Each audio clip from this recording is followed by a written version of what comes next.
दीपामावशेच्या दिवशी महाराष्ट्रात प्रत्येक घरात जुने दिवे घासून पुसून लख्ख केले जातात. कारण दीप अमावस्येच्या दुसऱ्या दिवसापासून महादेवाला अत्यंत प्रिय असा पवित्र श्रावण महिना सुरू होतो. अशा पद्धतीने लख्ख असे दिवे घासणे म्हणजे गृहिणींसाठी एक टास्क असतो. मस्त असे निघालेले आहेत आपले दिवे आणि देवाचे सगळे भांडे. तर हे दिवे इतकी साफ कसे झाले, तर 10 मिनिटातच हे दिवे आपण साफ केलेले आहेत.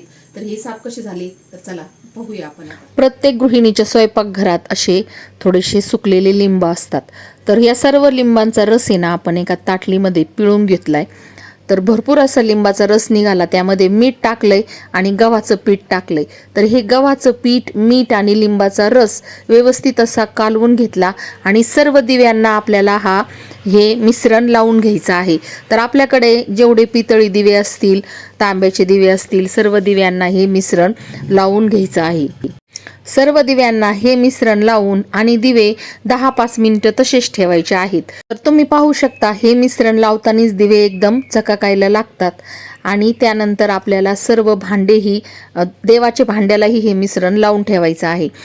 तर हे मिश्रण लावल्यानंतर आहे ना घासणीने घासायचे, कारण त्यामध्ये थोडेसे डाग राहतात. तर ते डाग आहे ना काढण्यासाठी आपल्याला घासणीने व्यवस्थित असं घासून घ्यायचं आहे.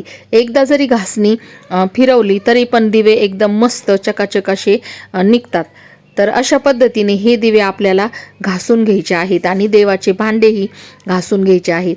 तर 5 मिनिटात आपण हे सर्व घासून आणि लख्ख असं करू शकतो. पहा, एकदम स्वच्छ असे निघालेले आहेत आणि तांब्याचे भांडे तर एकदमच लखलख असे करतात.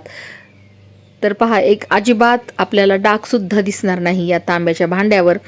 तर अशा पद्धतीने घासून स्वच्छ करायचे आहेत. पहा, सर्व दिवे आणि तांब्याचे भांडे घासल्यानंतर आपल्याला स्वच्छ अशा कापडाने पुसून घ्यायचे आहेत आणि नंतर थोडेसे सुकवायचे आहेत.